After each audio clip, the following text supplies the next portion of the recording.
इरफान सिद्दीकी ने वाज़ेह कर दिया कि हुकूमती कमेटी तहलील नहीं हुई। कमेटी वज़ीर आज़म ने बनाई है, वही तहलील करेंगे।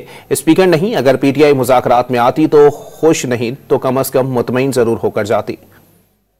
करेंगे कि अपनी कमेटी को तहलील कर दें अगर वो मुलाकात से गुरेज़ा हैं और किसी सूरत भी आके हमसे मामला तय नहीं करते। उन्होंने कमीशन बनाने का मुतालबा किया हुआ है। हमने उनके मुतालबात पे 3 मीटिंग्स की हैं, लंबी तवील मीटिंग्स की हैं। 7 जमातों ने उस मीटिंग में शिरकत की है। हमने अपने वकला को बुलाया है, हमने दूसरे जो कानूनी माहिरीन हैं उनसे मुशावरत की है। हमने बड़ी सीरियस एक्सरसाइज करके रखी है। ये कहीं नहीं, उन्होंने 3 मीटिंग्स में एक दफ़ा भी ये बात नहीं कही कि जनाब आप चौथी मीटिंग से पहले अगर कमीशन बना देंगे तो हम आएंगे चौथी मीटिंग में या नहीं आएंगे। आप एलामिया देख लें तीसरी मीटिंग का, अगर वो ये बात कहते तो हम एलामिया में शामिल करते कि उनका मुतालबा है कि चौथी मीटिंग से पहले कमीशन बना दें।